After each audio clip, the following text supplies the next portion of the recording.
चलिए, आप ऊर्जा पर जितना कुछ पढ़ाएंगे, और मेरी आदत है, जो पुराने लोग हैं वो भी जानते होंगे, नए लोग भी जानते होंगे, पहले हम डायग्राम बनाते हैं। ये डायमेंशन क्या क्या, ऊर्जा चैप्टर में डायमेंशन क्या क्या क्या क्या पढ़ना है, ठीक है। और तो यही शुरू करते हैं हम लोग, एक डायग्राम बनाते हैं जिसमें ऊर्जा के सभी पहलुओं पर बात करेंगे। ऊर्जा के प्रकार, ऊर्जा के संबंध में भारत का क्या नीति है, ठीक है। ऊर्जा संरक्षण, ऊर्जा स्वतंत्रता वगैरह वगैरह, गैर परंपरागत ऊर्जा, परंपरागत ऊर्जा, ठीक है।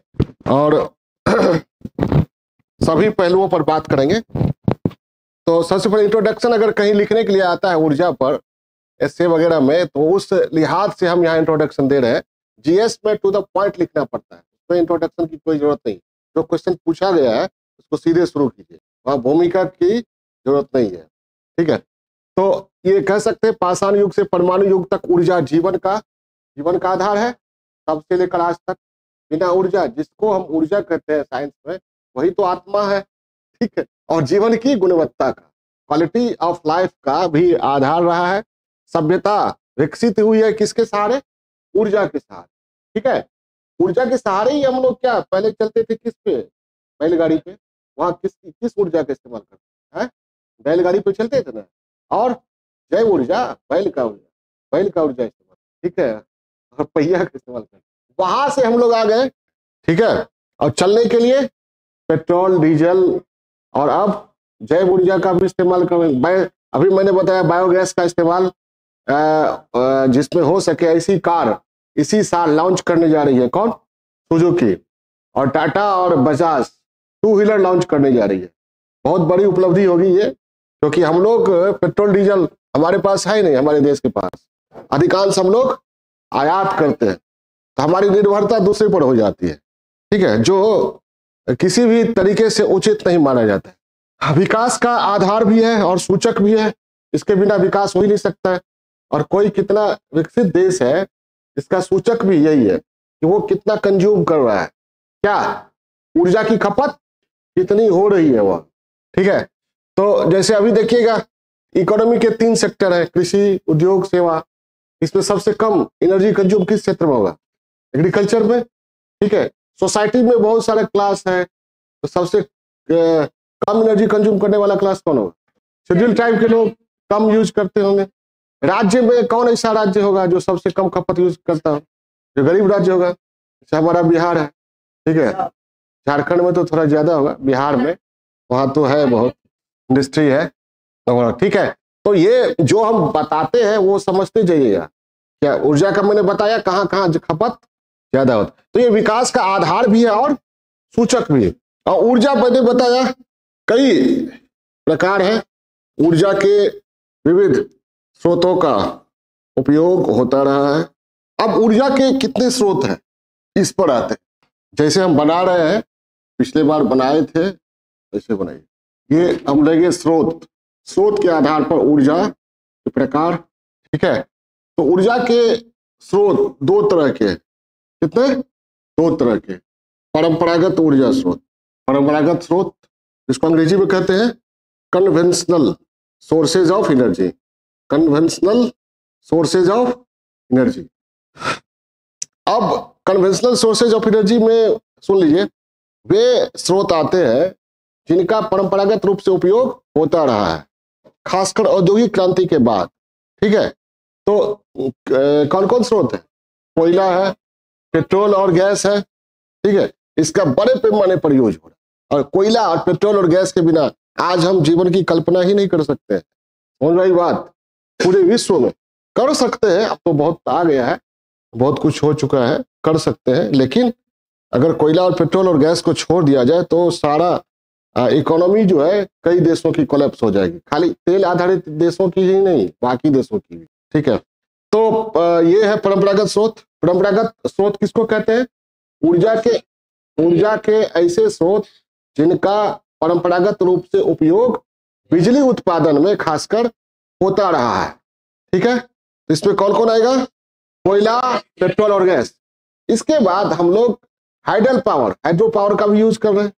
जल विद्युत, बड़ी बड़ी जल विद्युत परियोजनाएं है, हमारे राज्य में कोसी परियोजना है, सोन नदी है, बिजली उत्पादन होता है ना। डेहरी है, वारुण है, कोसी में भी काटी है और नहीं काटी नहीं, कौन है जगह, कटैया है शायद, और ये गंडक परियोजना भी है, वहां उससे भी विद्युत उत्पादन होता है। तो एक हो गया कोयला, पेट्रोल प्लस गैस, ये दोनों जो है इन दोनों को क्या कहते हैं, जीवाश्म ईंधन। क्या कहते हैं, जीवाश्म ईंधन, फॉसिल फ्यूल। क्या कहते हैं, फॉसिल। क्यों कहते हैं, क्योंकि जीवाश्म के ये लाखों करोड़ों साल पहले ये क्या था, या तो पौधा या कुछ होगा, ठीक है, वो बन गया कालांतर में क्या पेट्रोल डीजल या कोयला में तब्दील हो गया।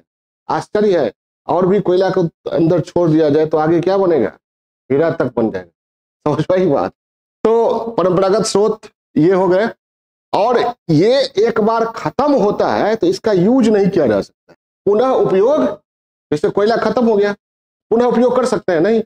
सौर ऊर्जा से हम लोग सोलर कुकर में खाना बना लिए, तो क्या हुआ, सौर ऊर्जा खत्म हुआ, फिर वो है फिर ले सकते हैं, जब तक सूरज भगवान है, अभी अरबों साल तक रहेंगे जलते हुए। तो सौर ऊर्जा जो हो गया वो गैर परंपरागत है, हम लोग यूज नहीं कर रहे हैं परंपरागत रूप से, तो गैर परंपरागत है, लेकिन वो रिन्यूएबल है और ये नॉन रिन्यूएबल है।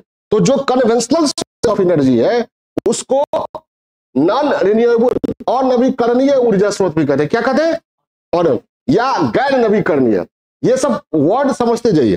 परंपरागत स्रोत क्या हो गया, क्या हो गया, गैर या और नवीकरणीय, इसको अंग्रेजी में क्या कहेंगे, non renewable sources of energy. इसमें कौन कौन आया, कोयला से अभी आपने देखा कितना परसेंट, 50%। इसलिए मैंने डेटा पढ़ा दिया पहले, आप लोगों को लगा सर डाटा क्यों पढ़ा रहे हैं, और डाटा एकदम ऑथेंटिक डाटा है, ठीक है। पृथ्वी दर्पण ने उठाया है, वो विद्युत मंत्रालय का डाटा है, सरकार का डाटा है, सीधे उठाकर डाला गया है, जैसे है उसी तरह का डाटा डाला गया है, ठीक है। तो 49% लगभग आधी ऊर्जा जो है बिजली कहां से मिलती है हमको, किससे मिलती है, कोयला, बहुत ही महत्वपूर्ण है।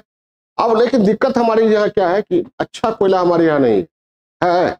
कोयला 4 प्रकार का होता है, जानते हैं कौन, पीट, बोलिएगा हमको बोले, पीट, बिटुमिनस, पीट, लिग्नाइट, सबसे घटिया क्वालिटी का पीट हो गया, उससे थोड़ा बढ़िया लिग्नाइट हो गया, उससे थोड़ा बढ़िया बिटुमिनस हो गया, सबसे बढ़िया एंथ्रासाइट।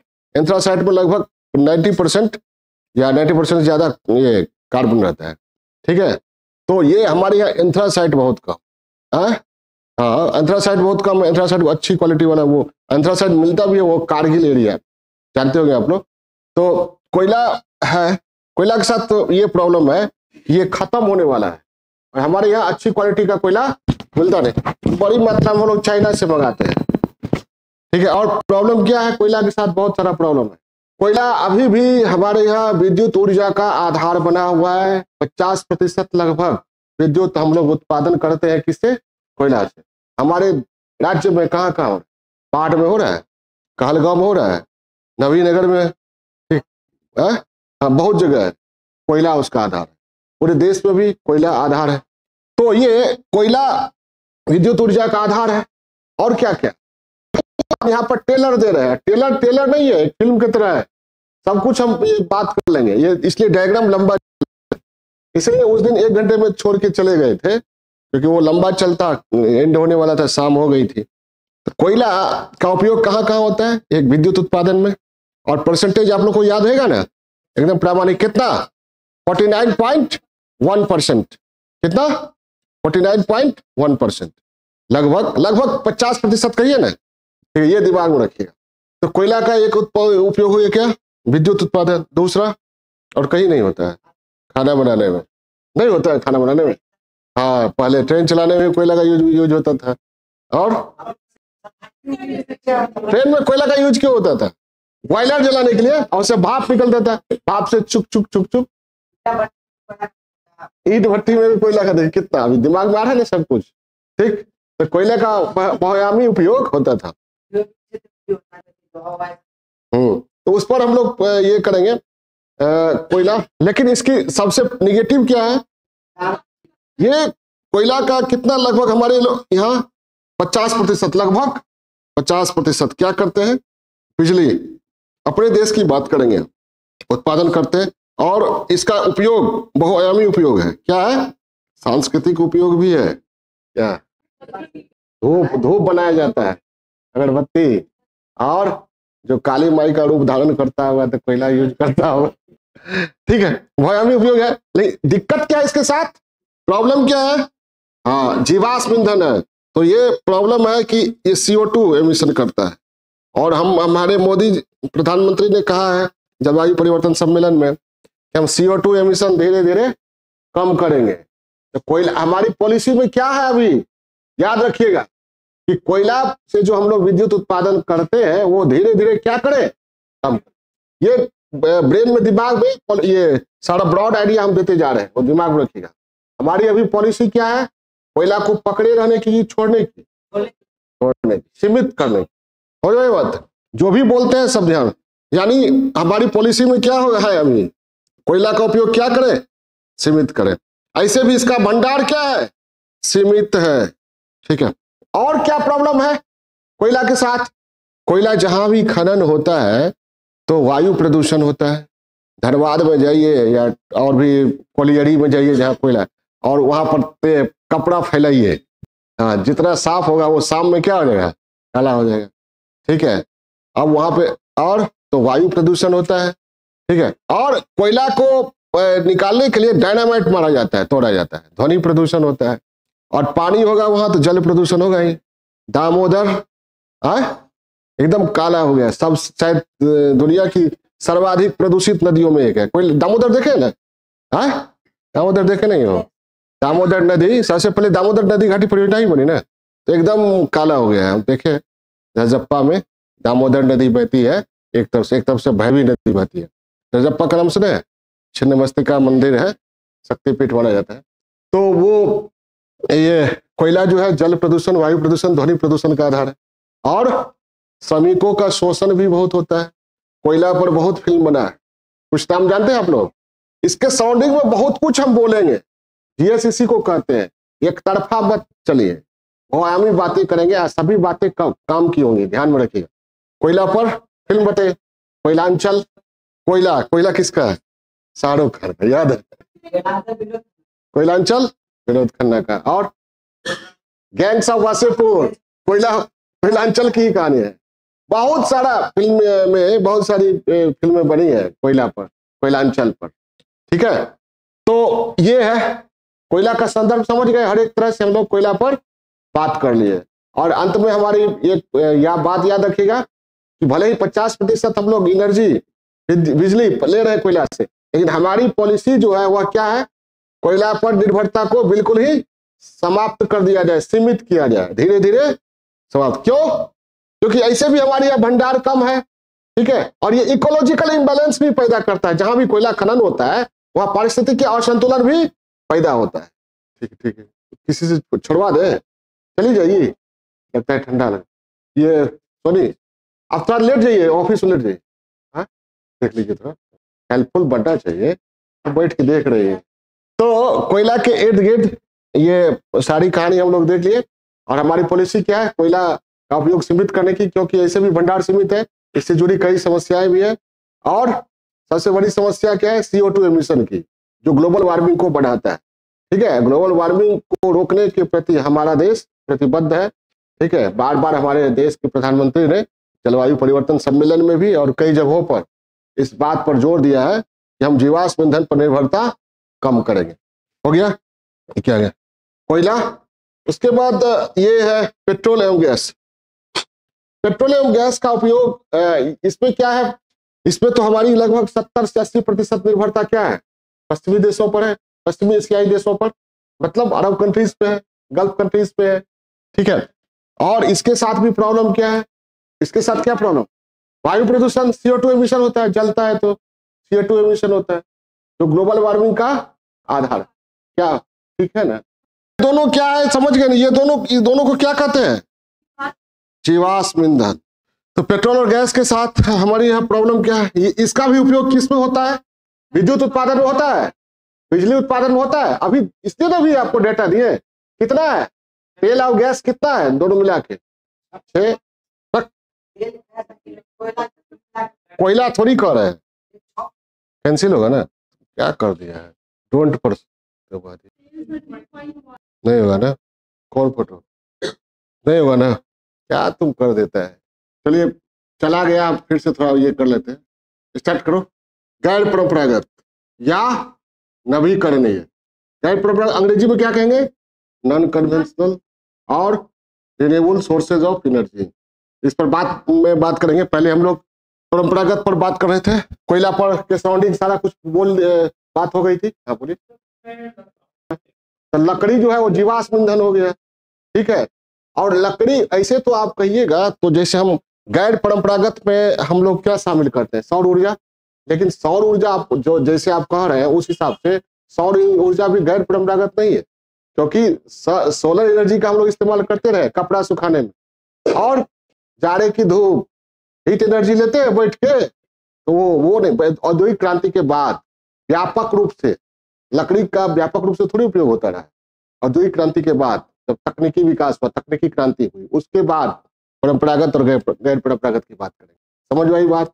कायदे से लकड़ी भी क्या हो गया? जीवाश्म नहीं करना चाहिए तो तुरंत काटता है, यूज करता है। तो यहाँ पर हम कहने का तात्पर्य यहाँ पर है व्यापक रूप से औद्योगिक क्रांति, तकनीकी क्रांति के बाद उस हिसाब से विंड एनर्जी यहाँ हम लोग रखते हैं। गैर परंपरागत ऊर्जा विंड एनर्जी भी रखते हैं ना। देखिए विंड एनर्जी का यूज हम लोग हजारों साल से करते आ रहे हैं। हवा में कपड़ा सुखाते हैं, गर्मी लगती है तो कहाँ जाते हैं? ठंडी ठंडी हवा, जो एसी जहाँ नहीं है वहां का विंड एनर्जी ही आपको ठंडक प्रदान करती है, नहीं करती है प्रदान। और पाल वाली नाव, याद है फिल्मों में देखते होंगे, पाल वाली नाव चलती है, तूफान आ जाता है तो वो जो हीरो होता है, हीरोइन को खुश करने के सबसे ऊपर चढ़ के पाल को काटता है। क्यों? क्योंकि तूफान, क्योंकि वो विंड एनर्जी से चल रहा है, पाल लगा हुआ है, पाल पर धक्का मारता है हवा, जिससे ये क्या कहते हैं, नाव आगे बढ़ता है। अगर तूफान आ गया तो क्या करेगा वो? इसलिए क्या करता है? ऊपर चढ़ के काट देता है। पहले हम लोग नहीं समझते थे, जब फिल्म देखते थे तो कहते काट क्यों रहा है? काट रहा है तो पानी बरस रहा है, नाव तो डूब ही जाएगा। समझ में आई बात? तो यहाँ हम कंफ्यूजन क्लियर हुआ। हम समझते थे क्वेश्चन आता है हर बैच, ठीक। तो यहाँ पर कोयला, पेट्रोलियम और गैस, ये परंपरागत गैर नवीकरणीय हो गया। कोयला पर हम लोग बात कर चुके हैं। पेट्रोल और गैस का उपयोग किस में हो रहा है? हमारे यहाँ लगभग 6% बिजली उत्पादन हो रहा है ना। और सबसे ज्यादा कहाँ? इंडस्ट्री में हो रहा है, ट्रांसपोर्ट सेक्टर में हो रहा है ना। और ट्रांसपोर्ट सेक्टर जो है, परिवहन, यातायात, उसमें पेट्रोलियम गैस का भारी पैमाने पर यूज हो रहा है। सबसे ज्यादा खपत वाहनों और कारखानों, पेट्रोल और गैस। इसके बिना हम कल्पना ही नहीं कर सकते। अभी भी आए होंगे आप लोग, या तो मोटरसाइकिल से या कार से आए होंगे, बस से आए होंगे, सब कुछ किससे चलता है। तो बिजली उत्पादन में और यातायात परिवहन में पेट्रोल गैस का उपयोग हो रहा है, ठीक। तो ये है, लेकिन इसके साथ प्रॉब्लम क्या है? उपयोग तो हो रहा है विद्युत उत्पादन में और ट्रांसपोर्टेशन में और रसोई में, उद्योग में वगैरह वगैरह यूज हो रहा है, ठीक है। उद्योग में बहुत चीजों में यूज हो रहा है, पेट्रोल से बहुत सारा केमिकल बनाया जाता है ना, ठीक है, रंग बनाया जाता है वगैरह वगैरह। अब लेकिन प्रॉब्लम क्या है इसमें? हमारे देश के संदर्भ में प्रॉब्लम क्या है? हमारे यहाँ क्या है? सीमित है। और जिनके यहाँ असीमित है वे भी सशंकित है, क्योंकि ग्लोबल वार्मिंग बढ़ रहा है और पूरे देश, पूरी दुनिया के लोग अब जा रहे हैं पेट्रोल और गैस को छोड़कर क्या, नवीकरणीय ऊर्जा स्रोत की ओर। डीजल ही यूज करेंगे तो बायोडीजल का यूज करेंगे, एथेनॉल का यूज करेंगे, ठीक है। हमारे देश में E20 लॉन्च हो चुका है ना। E20 का मतलब क्या हुआ? पेट्रोल में 1 लीटर पेट्रोल में 80% पेट्रोल होगा, 20% एथेनॉल होगा। तो हमारा लक्ष्य है, गौर से सुनिएगा, हमारा लक्ष्य है E20 को बढ़ाते बढ़ाते बढ़ाते बढ़ाते E85 पर ले जाए। E85 में मतलब क्या होगा? अभी जो स्थिति है जस्ट उलट, 85 एथेनॉल और 15 पेट्रोल। तो समझिए कितना बचत होगा हमारा, ठीक है। और ये काम कर चुका है कौन? मोदी जी के दोस्त का देश। चंद्रयान 3 जब लॉन्च हुआ था, दक्षिणी ध्रुव पर पहुंचा था, तो कहाँ थे मोदी जी? किस देश? अफ्रीका में थे। और किसको दिखा रहे थे? चंद्रयान 3 हमारा लॉन्च हुआ पेपर में, याद है? किसी राष्ट्राध्यक्ष को दिखा रहे थे, जो फोटो वायरल हुआ था, ब्राजील के राष्ट्रपति को, याद आया? दिखा रहे थे। इससे लोग अपने कलीग को ही दिखाएंगे ना, देखिए हमारा बेटा, हमारा घर वाला, हमारा लोग कहाँ पहुंचा। तो ब्राजील बहुत आगे है इस पे, ठीक है। तो सीमित है और इसके साथ क्या सबसे बड़ा सरदर्द है? CO2 emission. CO2 एमिशन हुआ तो क्या हुआ? ग्लोबल वार्मिंग, दुनिया ही नहीं रहेगी। और ये जो मालदीव वाले बहुत हल्ला कर रहे हैं, 2050 तक एक भविष्यवाणी है, मतलब भविष्यवाणी मत कहिए, ज्योतिषी की बात नहीं है, ये डूबने वाला है। जब डूबने लगेगा तो इन लोगों को बचाने कौन है? चाइना आएगा बचाने के लिए? घुसने नहीं देगा, ठीक है, वो भारत ही है, ठीक है। और यह मधुमय देश हमारा, जहां पहुंच अनजान क्षितिज को मिलता एक सहारा, ठीक है, जहां पूरी हमारा इतिहास है कि अलग अलग देश के, विश्व के विभिन्न हिस्सों में जिसको कोई शरण नहीं मिला, कहीं भी नहीं मिला, उसको शरण मिला कहाँ? तो मालदीव वाले भी आएंगे 2050 में, आना ही है, डूबेगा ही, वो तय है। आज हम कह रहे, हो सकता है हम लोग जीवित रहे यहाँ, देखिए वो डूबना ही है, तय है। तो मोइजू जो है दूरदर्शी नहीं है, दूरदर्शी रहते तो क्या करते? बैलेंस बनाकर, ठीक है, इक्वी डिस्टेंस, दोनों से समान दूरी, बहुत समदूरी सिद्धांत पर चलते हैं। ये तो एकदम में इंडिया आउट कह दिए। अब इंडिया आउट, और आप जो है आने वाले समय में वर्ल्ड से ही आउट हो जाएगा, क्या हो जाएगा? धरती के नक्शे से ही आउट। और जब होने लगेगा तो बचाएगा कौन? पड़ोसी। पड़ोसी से अच्छा समझदार व्यक्ति होता है, पड़ोसी से ज्यादा पंगा नहीं लेता है। बड़े बड़े क्रिमिनल्स मारे जाते हैं, उसका एक कारण होता है पड़ोसी या उसका मित्र, वही भेदिया का काम कर। समझ में आ रही बात? चलिए आगे बढ़ते हैं। खैर, तो CO2 एमिशन जो है इसके साथ जुड़ा हुआ, हमारी प्रतिबद्धता क्या है? CO2 एमिशन को कम करने की। हमारे प्रधानमंत्री ने बार बार इस बात को दोहराया है कि हम जीवाश्म ईंधन के उपयोग को न्यूनतम पर लाएंगे, ठीक है। तो हमारा अभी UAE के साथ, सऊदीया के साथ बहुत मजबूत संबंध है, जानते ना? जहां तक मेरा आकलन है, बहुत ही मजबूत संबंध है यूनाइटेड अरब अमीरात के साथ, सऊदीया के साथ, और अरब कंट्रीज, गल्फ कंट्रीज सभी चाह रहे हैं कि भारत से बहुत अच्छा संबंध बने, अच्छा से अच्छा, जबकि पॉलिटिकल सिनेरियो वैसा है नहीं, कह सकते हैं। समझ में आ रही बात? मेरी बात खुल के हम बोलेंगे नहीं, लेकिन सभी देश चाह रहे हैं। कतर में खबर आया, लेकिन क्या हुआ? खबर असर पड़ा। मैंने कहा था ना कि कतर भारत से दुश्मनी बोल नहीं लेगा, ये गलती नहीं करेगा कि 8 भारतीयों को फांसी दे दे, कुछ न कुछ परिवर्तन करेगा। आ गई खबर, आजीवन कारावास में तब्दील हो गया।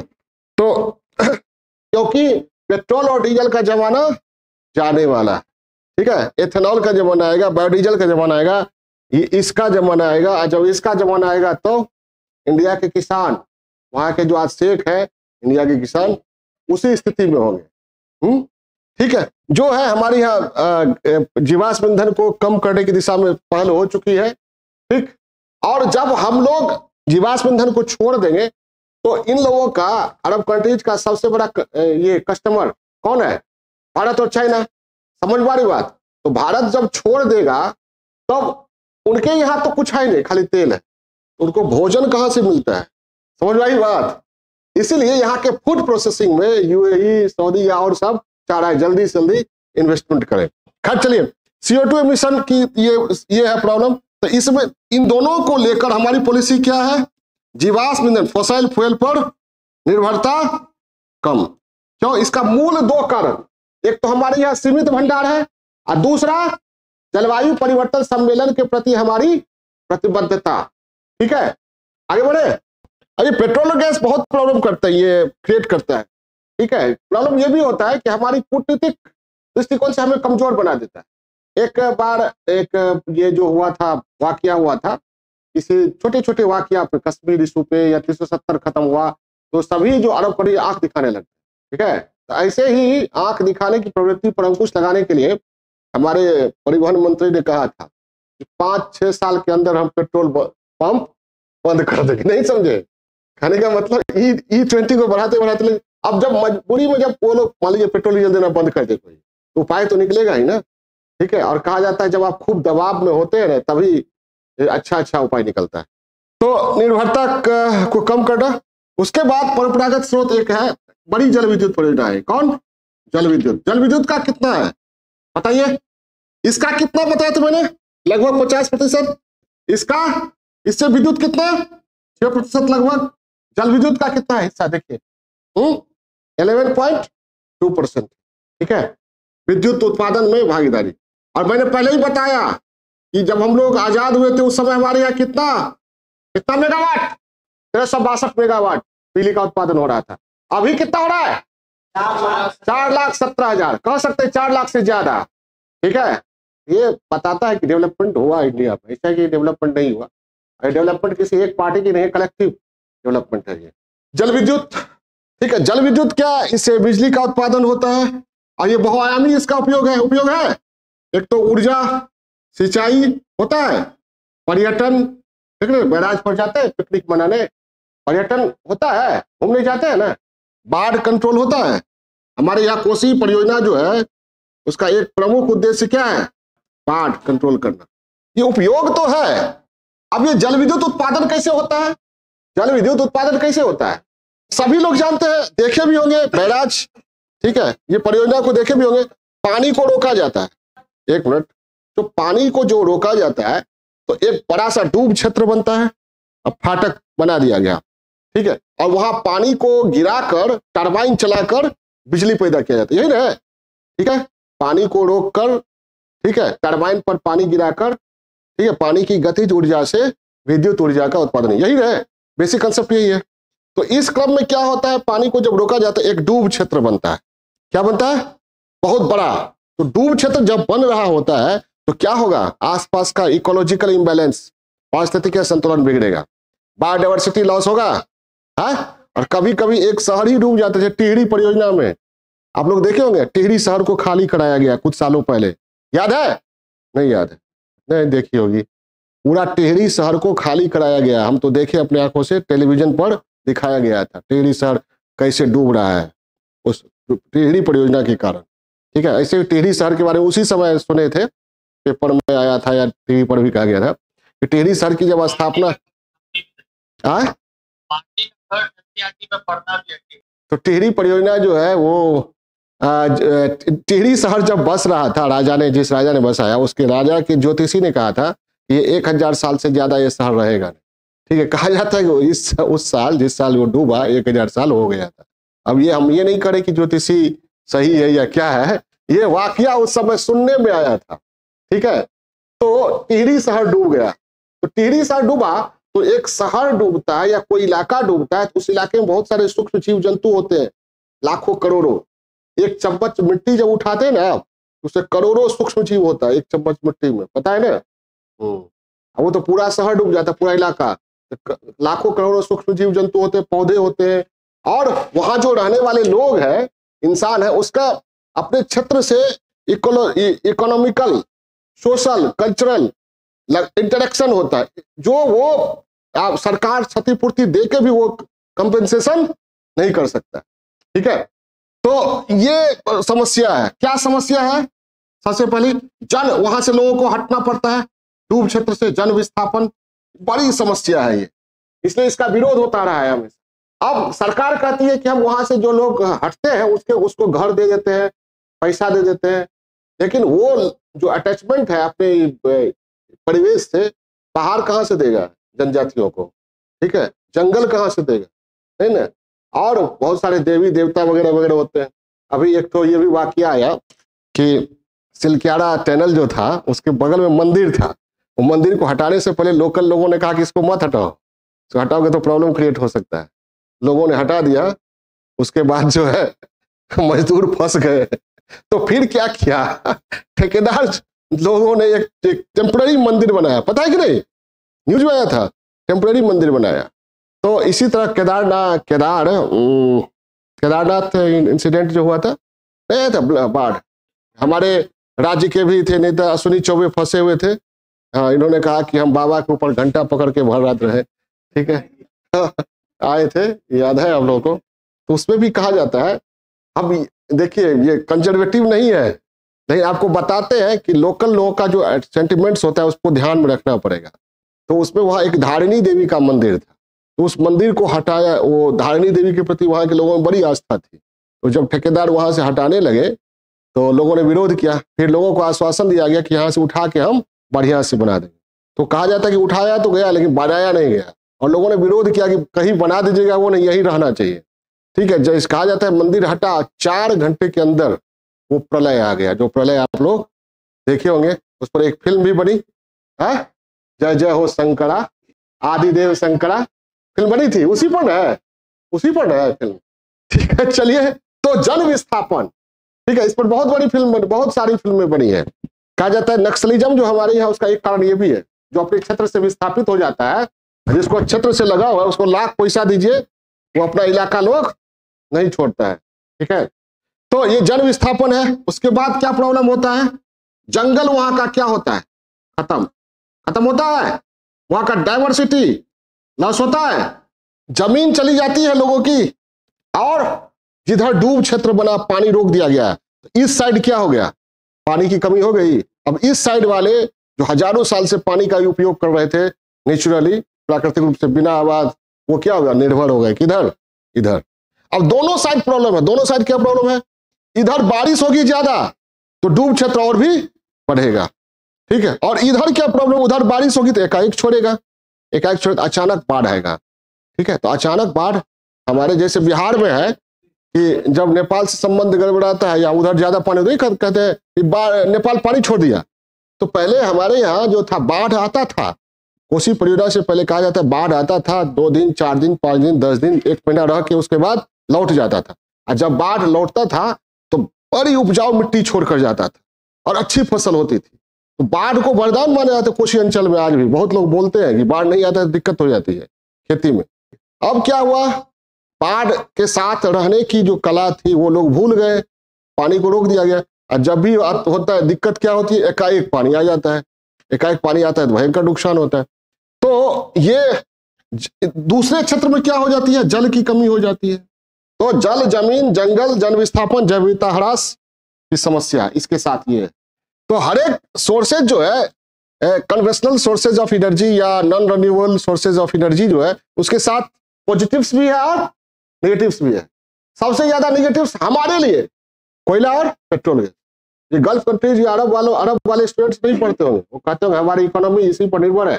ठीक है, हमारे लिए वो अच्छा राष्ट्राध्यक्ष होगा जो इसका कारोबार और बढ़ाएगा। समझ में आई बात? ठीक है, तो हाँ, अरब कंट्रीज पहले बात बात पर आंख दिखाते थे, अब उनको भी समझ में आ गई है बात। क्या समझ में आई है कि वो दुकानदार है, हम लोग क्या है, खरीदार। तो दुकानदार बड़ा होता है, खरीदार बड़ा होता है। खरीदार बड़ा नहीं लेंगे, जाओ रसिया से ले लेंगे, यूएसए से ले लेंगे, थोड़ा ज्यादा दाम लगेगा। तुम्हारा क्या होगा? ठीक है, अपनी तो जैसे तैसे, आपका क्या होगा जनाबे वाली। ठीक है, तो वे लोग भी समझते हैं, और इसलिए भी समझते हैं, समझने लगे हैं क्या कि हम लोगों ने इसको छोड़कर इस पर जोर देना आरंभ कर दिया, इस पर जोर देना आरंभ कर दिया है। आज न कल इस पर जोर देने के क्रम में क्या होगा, उन पर निर्भरता कम हो जाएगी। इसलिए आप लोगों को बता देते हैं, अरब कंट्रीज में शायद ही कोई ऐसा देश है जिसने, जो बड़ा देश है, जो नाम आप लोग सुनते होंगे, जिसने सर्वोच्च सम्मान से मोदी जी को न नवाजा। अपने यहाँ के सर्वोच्च सम्मान से मोदी जी को नवाजा है। ठीक है, चलिए आगे बढ़ते हैं। तो ये बड़ी जल विद्युत परियोजना की है कहानी। इसके तुलना में गैर परंपरागत या नवीकरणीय ऊर्जा स्रोत में हम लोग बात करेंगे छोटी जल विद्युत परियोजना जो 25 मेगावाट, क्या 25 मेगावाट की, और उसमें डूब क्षेत्र बड़ा सा नहीं बनता है ज्यादा। ये जो है, ये समस्याएं ज्यादा नहीं होती है, लेकिन उसका कितना 25 मेगावाट तक की जो परियोजना है वो मानी जाती है लघु पन विद्युत परियोजना। क्या मानी जाती है? लघु, जिस पर अब जोर दिया जा रहा है। कहा जा रहा है कि बड़ी विद्युत परियोजना जो बनाते हैं हम लोग, जैसे दामोदर से लेकर कोसी तक जो बनाए हो, उससे बहुत प्रॉब्लम क्रिएट होता है, लेकिन उसका लाभ मिल सकता है छोटी छोटी परियोजनाओं को बनाकर, जिससे प्रॉब्लम भी नहीं होगा। समझ आई बात? तो बड़ी जल विद्युत परियोजना जो हो गया वो कन्वेंशनल हो गया, और लघु पन विद्युत परियोजना जो हो गया नॉन कन्वेंशनल। क्लियर है कंसेप्ट? कंसेप्ट क्लियर हुआ? अब एक जो स्रोत है वो अब किस में रखा जाए, ये समस्या आपको मिलेगा। वो स्रोत है परमाणु ऊर्जा। कौन? परमाणु ऊर्जा। परमाणु ऊर्जा को कहीं देखिएगा परंपरागत में रखा जाता है। ठीक है, नॉन रिन्यूएबल तो है ही वो। परमाणु ऊर्जा क्या है? नॉन रिन्यूएबल है। उसका स्रोत क्या है? यूरेनियम, प्लूटोनियम, थोरियम, विखंडन आधारित परमाणु ऊर्जा का, और संलयन आधारित परमाणु ऊर्जा का कच्चा माल क्या है? Helium, hydrogen. ठीक है, तो परमाणु ऊर्जा को किस में रखा जाए, कन्वेंशनल में या नॉन कन्वेंशनल? तो किसी किसी में देखिएगा कन्वेंशनल में रखा जाता है, किसी किसी में देखिएगा नॉन कन्वेंशनल में रखा जाता है। परिभाषा से समझ जाइए, किस में रखा जाएगा बताइए, किसी बुक में पढ़ जाइए। हाँ, ऐसे किस में, नॉन रिन्यूएबल है ना। हाँ, तो हम नॉन रिन्यूएबल में ही रखते हैं, कन्वेंशनल में ही रखते हैं। कहीं कहीं उसमें रखा तो कंफ्यूज मत हो जाएगा, इस कोई बड़ा मुद्दा नहीं है, क्योंकि हमारे लिए ये नॉन कन्वेंशनल है, ये कन्वेंशनल नहीं है। लेकिन परमाणु ऊर्जा का उपयोग हो रहा है, ठीक है। कब गिराया परमाणु बम? 45, 6 अगस्त 9 अगस्त परमाणु ऊर्जा का उपयोग हो रहा है, हमारे यहाँ भी हो रहा है, कन्वेंशनल हो ही गया, हमारे यहाँ हो रहा है। आप कहिएगा अभी परमाणु ऊर्जा से कितना हम लोग विद्युत उत्पादन करते हैं, देखिए। इसलिए हम ये सोर्स आप लोग के सामने रखें, कितना है, 1.6% है ना नाभिकीय ऊर्जा से बिजली, ठीक है। और भी कुल मिलाकर लगभग 3% तक ये करते हैं। तो आपको लगेगा कि सर इतना कम क्यों है, और हम लोग परमाणु ऊर्जा पर जोर दे रहे हैं, क्योंकि परमाणु परीक्षण हमने जब किया 1974 में, तब पूरी दुनिया को, अमेरिका को, यूरोप को लगा कि परमाणु शक्ति बन जाएगा तो हमारा दबदबा बर्दाश्त नहीं करेगा। 74 में किया तो लोगों ने परमाणु तकनीक, परमाणु ईंधन, परमाणु ज्ञान विज्ञान देना बंद कर दिया, और परमाणु विश्व से भारत का अलगाव हो गया। तो भारत में परमाणु ऊर्जा की दिशा में कार्यक्रम जो चल रहे थे उसकी गति बहुत धीमी हुई। फिर क्या हम लोगों ने 1998 में परमाणु परीक्षण किया। अब कहिए सर बार बार परमाणु परीक्षण हम लोग क्यों कर रहे थे? 74 में किए, प्रतिबंध लगा दिया सबने मिलकर, फिर 98 में किए, प्रतिबंध लगा दिया सबने मिलकर। तो कहा जाता है कि इससे पहले कि आपको हथियार वाला धमकाए, उससे पहले आप हथियार खरीद लीजिए, नहीं तो जब वो हथियार वाला धमकाना शुरू करेगा तो वो आपके लिए बड़ा ही कष्टकर होगा, वो पीड़ा बर्दाश्त नहीं कर पाएगा, वो बुद्ध की अहिंसा का उपदेश वो सुनेगा नहीं, ठीक है। इसलिए क्षमा सोबती उस भुजंग को जिसके पास सरल हो, उसको क्या जो दंतहीन विषहीन विनीत सरल हो, ठीक है। एक परमाणु बम के जनक राजा रमन्ना या एक वैज्ञानिक थे, उनको माना जाता है। उनका कहना था कि offence is the best defence, offence is the best defence. कहने का तात्पर्य कि कोई पत्थर मार रहा है आप पर तो आप उसको रोक रहे, डिफेंसिव, ये क्या हो गया, डिफेंसिव। और जब आप मारने लगे तो क्या हो गया, ये पॉलिसी हो गई ऑफेंसिव, आक्रामक। नहीं समझे? कोई आपको पत्थर मार रहा है तो 2 तरह का तरीका अपनाइएगा, आप भी पत्थर मारिए, ये क्या हो गया, ऑफेंस, आक्रामक। और डिफेंसिव, आप मारिए नहीं, बचाइए, ये क्या हो गया, डिफेंसिव। समझ में आई बात?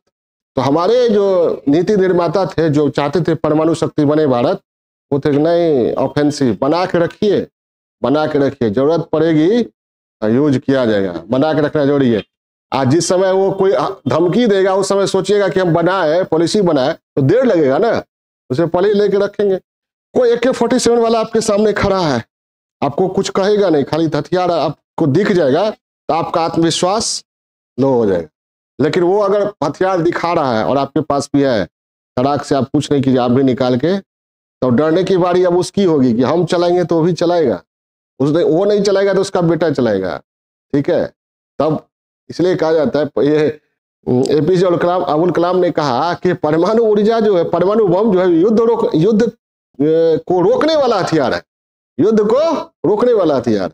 अगर दोनों, इंडिया और पाकिस्तान के बीच परमाणु बम है तो दोनों युद्ध नहीं करेगा भी तो वो क्या कहते हैं, ज्यादा बड़ा युद्ध नहीं होगा, ठीक है।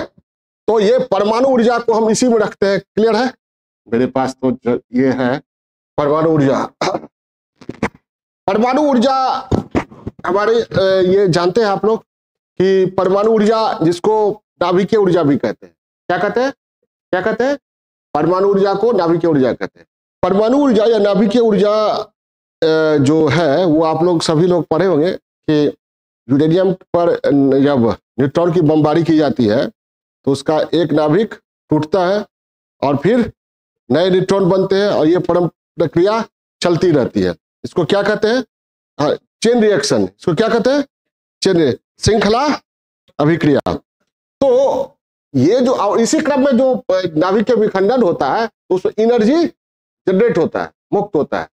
तो सिंपल लैंग्वेज में कह सकते हैं कि भारी नाभिक को हल्के नाभिकों में तोड़ने की प्रक्रिया को फिजन कहते हैं। क्या कहते हैं, फिजन, विखंडन। देखिए GS पढ़ने के लिए बहुत जरूरी नहीं है कि आपका साइंस बैकग्राउंड हो, इसलिए हम जो गंभीर बातें, जो कठिन बातें, उसको भी सरल तरीके से प्रस्तुत कर देते हैं ताकि आप आसानी से समझिए।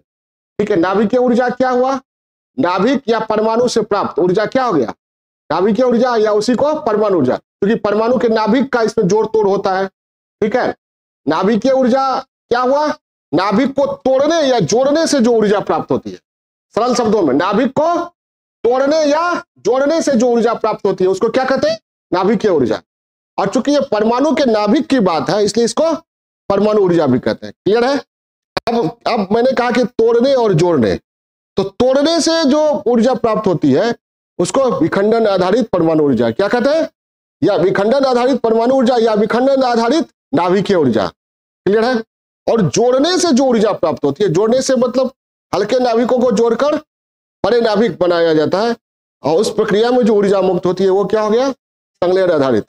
तो दो तरह के ऊर्जा परमाणु ऊर्जा की प्रक्रिया जो है वह दो तरह है। कौन कौन, विखंडन और संलयन। तो विखंडन परमाणु ऊर्जा दो तरह से प्राप्त होती है। कौन कौन, विखंडन और संलयन। विखंडन को अंग्रेजी में क्या कहते हैं, फिजन। संलयन को, इसमें क्या होता है, नाभिक के टूटने से, इसमें नाभिक के जुटने से, टूटने और जुटने, किसी भी चीज को वैज्ञानिक हो या कोई भी सरल शब्दों में उपयोग कीजिए, टूटने या जोड़ने से। क्लियर है।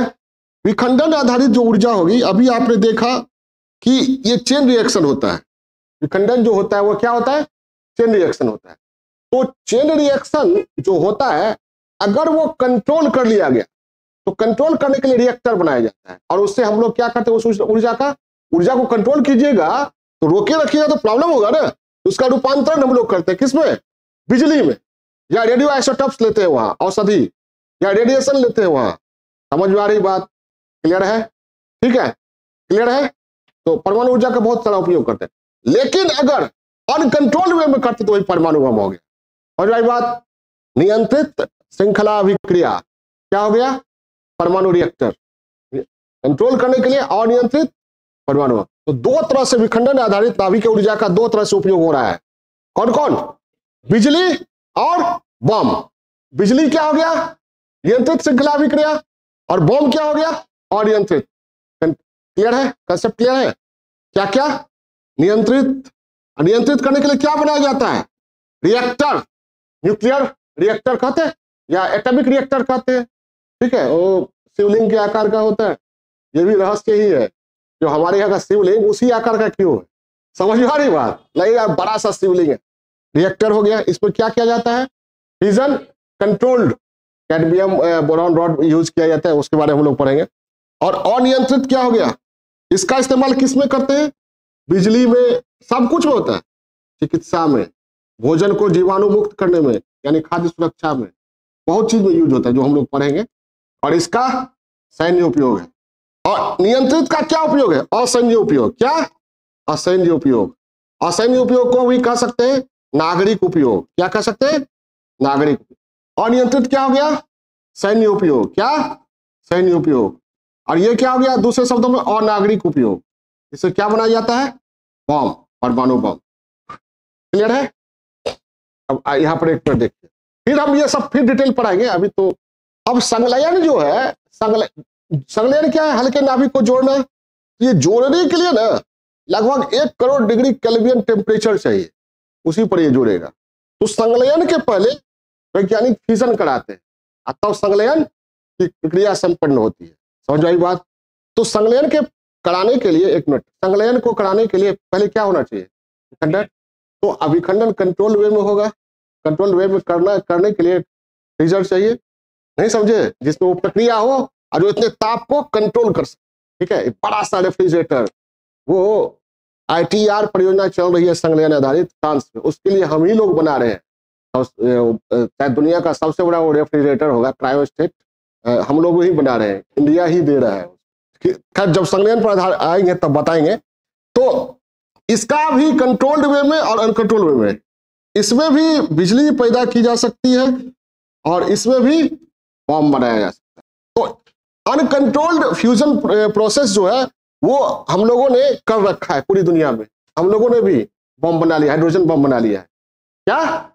लेकिन ये जो है फ्यूजन आधारित नागरिक कार्यक्रम, असैन्य कार्यक्रम, वो अभी तक क्या है, सफल नहीं हुआ है। समझ में आ रही बात? तो किसको क्यों दिक्कत क्या है, समझ में आई बात है? क्या दिक्कत है? हाँ, कितना 1 करोड़ डिग्री केल्विन लगभग लगभग उसको ये करना, ये प्रॉब्लम है, इसलिए अभी तक ये सक्सेस नहीं हुआ है। इस पर परियोजना चल रही है, सबसे बड़ी परियोजना ITER, कहा? फ्रांस में कैटेरेक गांव है, international thermo nuclear energy reactor, क्योंकि बहुत भारी मात्रा में यहाँ ताप को कंट्रोल किया जाता है, इसलिए इसका नाम है ये ITER, कहा? फ्रांस। इसमें हमारा भारत भी भागीदार है।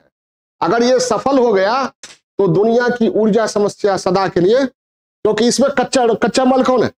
हाइड्रोजन। तो अभी जो नेशनल हाइड्रोजन मिशन हम लोग चला रहे हैं वो इससे संबंधित नहीं है, वो दूसरा है। समझ में आई बात? हमारे पास हाइड्रोजन की कमी नहीं है। वो समय आ सकता है जब कार रोकिए आप, वातावरण से हाइड्रोजन ले लेगा आपका वो आर्टिफिशियल इंटेलिजेंस पर आधारित इंजन, या आपको रोकने की जरूरत नहीं पड़ेगी, उसको लगेगा कि अब कम हो रहा है तो खुद ब खुद हाइड्रोजन लेके चल देगा। या फिर पानी आप ले लीजिए, पानी से वो हाइड्रोजन लेके आपका इंजन चलता रहेगा, रुकेगा नहीं समझ में आई बात है? तो ये तो भारत जो है ये भी कर रहा है, ये भी कर रहा है और ये भी कर लिया 1998 में संलयन करने के लिए ही हम लोगों ने परीक्षण किया था, हम लोग सीख लिए। भारत में और पूरी दुनिया में अभी ये नहीं हो रहा है। कौन? ये। और ITER की तरह ही जापान भी कर रहा है, चाइना भी कर रहा है, अपना अपना अलग अलग भी कर रहा है। और ITER ये जो फ्यूजन है, इसमें क्या होता है, जोड़ा जाता है नाभिकों को, हाइड्रोजन के समस्थानिकों को जोड़कर हीलियम। और ये प्रोसेस नेचर में, ब्रह्मांड में एक ऐसा तारा है जहां अनवरत चलते रहता है, सूरज, जिसको हम लोग देख रहे हैं, ठीक है, सूरज। इसीलिए ITER को लघु सूर्य की संज्ञा दी गई। क्या? कभी कभी सुनते होंगे चीन ने भी लघु सूर्य, छोटा सूरज बनाया, उसका मतलब यही हुआ, संलयन आधारित ऊर्जा को प्राप्त करने के लिए रिएक्टर बनाना। वो अभी ठीक है, समझ में आ रही बात? क्लियर है? हम लोग कहां पर है परमाणु ऊर्जा में?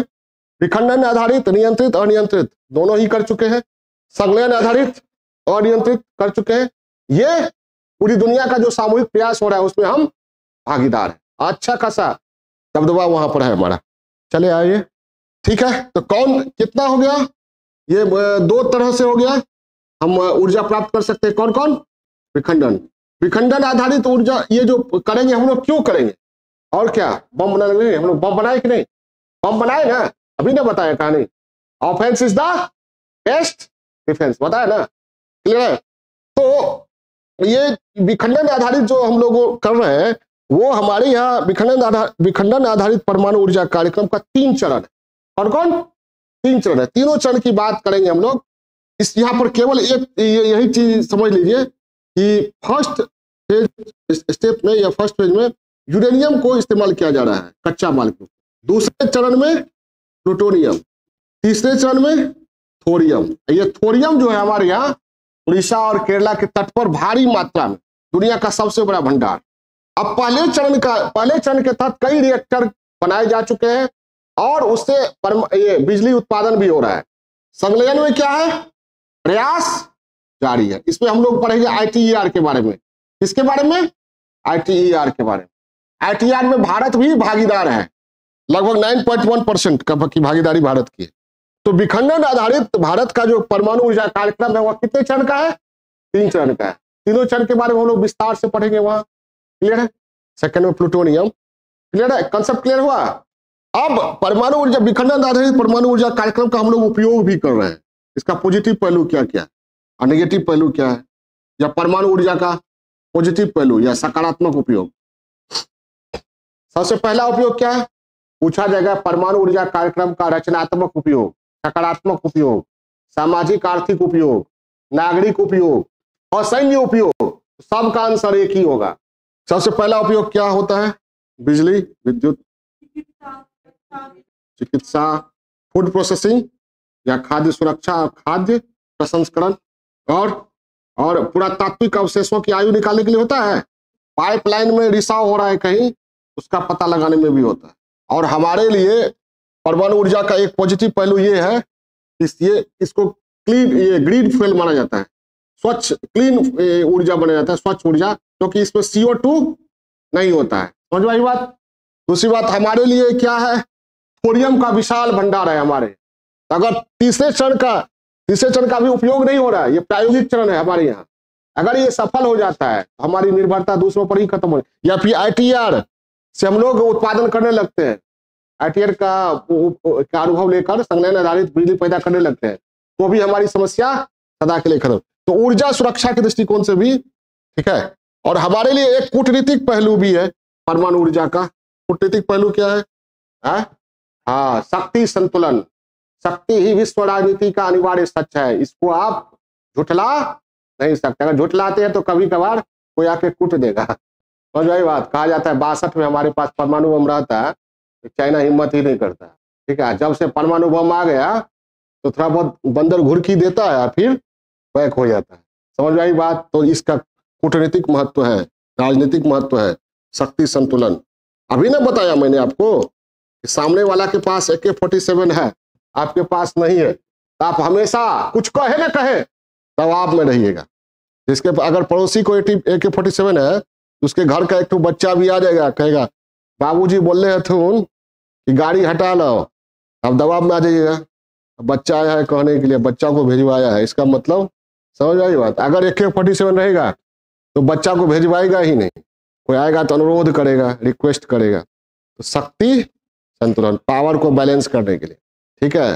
हिंसा को हिंसा के द्वारा ही समाप्त किया जा सकता है। हालांकि ये बुद्ध और गांधी की थ्योरी नहीं है, ठीक है। गदर पार्टी जो बनी थी, याद है ना, उसका ये स्लोगन था, शक्ति को शक्ति के बल पर ही समाप्त किया जा सकता है, ठीक है।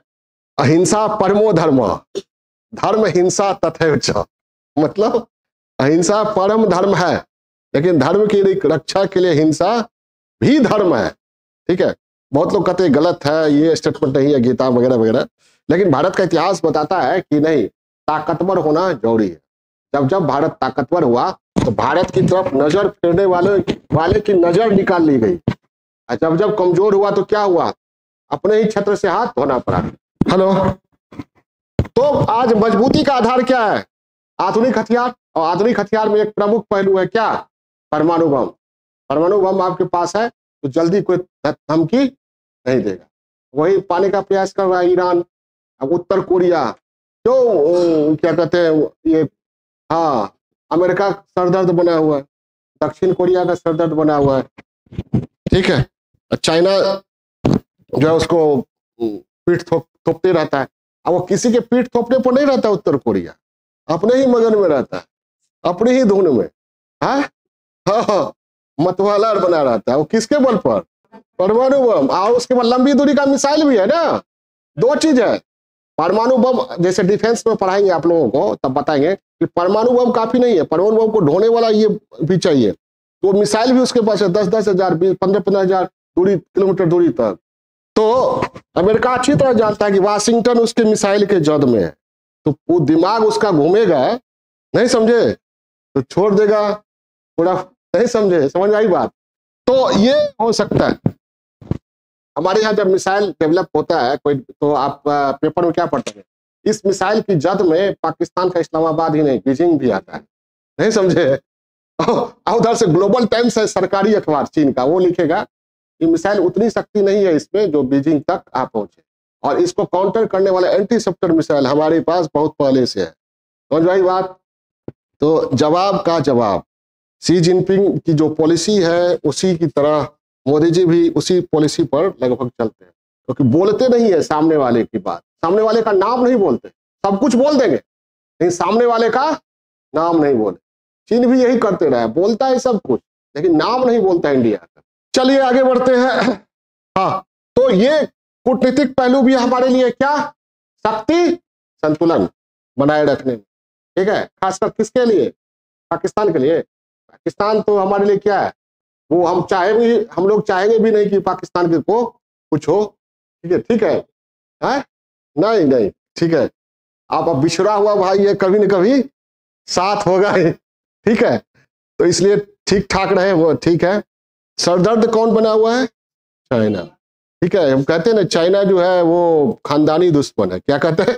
खानदानी दुश्मन। ये पाकिस्तान जो है ये अपना ही पार्ट है, ठीक है, बिछड़ा हुआ भाग है जो कभी न कभी एक करना है। चलिए, जब आपके घर में कोई अलग हो जाए तो आपके यहाँ जो ताकतवर प्रभावशाली लोग होंगे, जब भी होंगे, तो प्रयास करेंगे क्या? सब लोग एक हो जाए। तो कोई नेता होगा भविष्य में, हो सकता है हम में आप में कोई हो, तो पाकिस्तान, बांग्लादेश और इंडिया को एक करे। एक अजमल सुल्तानपुरी थे शायर, डेथ कर गए, उनकी बहुत भावुक पंक्ति है, मेरे बचपन का वो हिंदुस्तान, मैं उसको ढूंढ रहा हूँ, न बांग्लादेश न पाकिस्तान, मैं उसको ढूंढ रहा हूँ। अब ये शायरी इंडिया में तो बहुत अच्छी लगती है, लेकिन पाकिस्तान वाले चिढ़ जाते होंगे बांग्लादेश वाले चिढ़ जाते होंगे, ये क्या कह दिया, हमारे अस्तित्व पर ही सवालिया निशान लगा दिया। चलिए आगे बढ़ते हैं। तो ये हो गया। निगेटिव पहलू क्या है इसका? अभी निगेटिव पहलू देखिए, परमाणु विध्वंस। परमाणु बम करने की जरूरत है। 6 अगस्त 9 अगस्त को इसका विध्वंस कैसा हो सकता है, उस शुरुआती चरण का वो बम था। अमेरिका ने टेस्ट भी किया और अपना ये कूटनीतिक उपलब्धि भी किया, नहीं समझे? परमाणु बम बना था तो सोचा कि आजमा ले और काम भी हो जाएगा, वो काम भी हो गया, ठीक है। लेकिन पर अमेरिका ने जब दिया इतना बड़ा विध्वंसक हथियार, सबसे शक्तिशाली हथियार, गांव में किसी को नहीं हो, किसी एक के पास आ जाए, अघोषित रूप से वो अपने आप दादा बन जाता है, नहीं समझे? हाँ, अघोषित रूप से वो अपने आप गांव का, अमेरिका क्या हो गया? दादा हो गया। उसको काउंटर करने के लिए रसिया ने भी एटॉमिक परीक्षण किया, फिर चाइना ने भी किया। चाइना जब किया तो हम लोग दबाव में आ गए।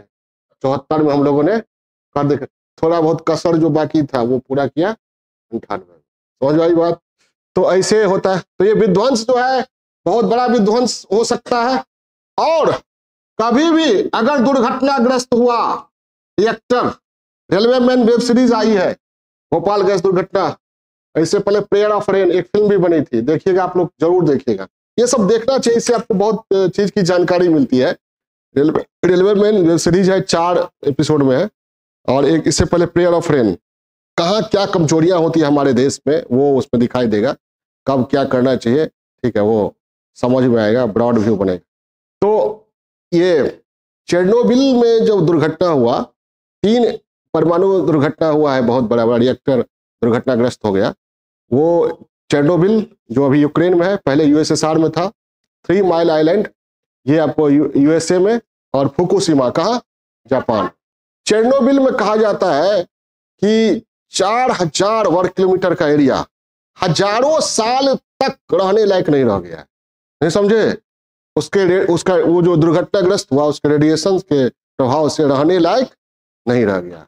1.25 लाख वर्ग किलोमीटर का एरिया खाली रहे तो वही ठीक है, इतना विध्वंसकारी हो सकता है।